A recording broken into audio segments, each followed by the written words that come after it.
10 more mistakes. So number 1, it's not very hard for understanding. Very typical mistake. After adjectives, if you've got a verb, try to use to plus infinitive. So it's not very hard to understand.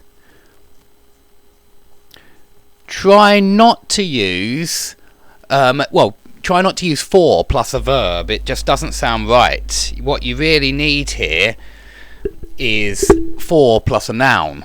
We use for with nouns, okay? For something. I went to the shops for an ice cream, something like that. But we use to plus verb, to plus infinitive. It's not very hard to understand, and it's not very hard to understand. Okay, number 2, he's very mad about computers. The problem here is the quantifier.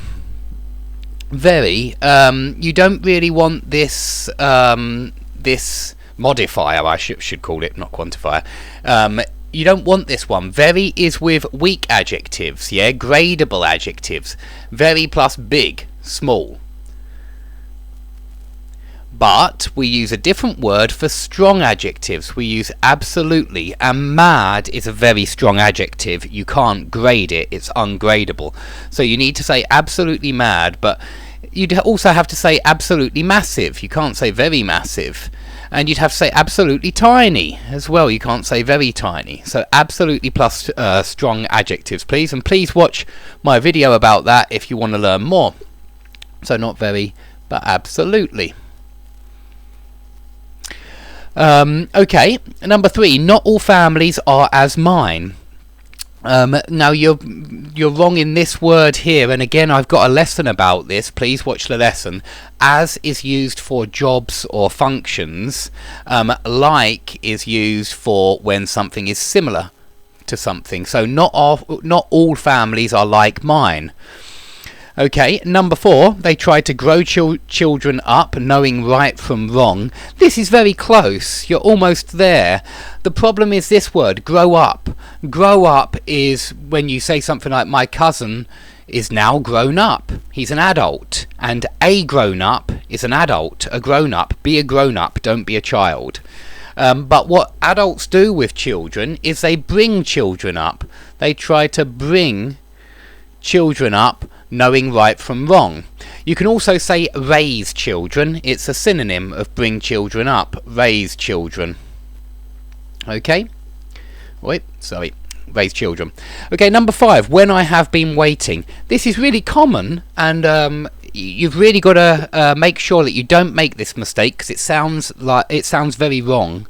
Never use a perfect tense with when.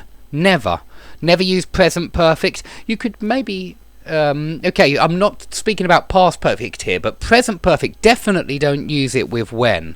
Never use it with when. Not present perfect continuous or present perfect simple. What you need here is when I was waiting. You don't want have been. When I was waiting, my friend called me. Yeah, past simple, past continuous, interrupted moment. Okay, number 6, when I arrived. This is correct. This is the problem. When I arrived to Munich. No, we use in for cities. When I arrived in Paris. When I arrived in London.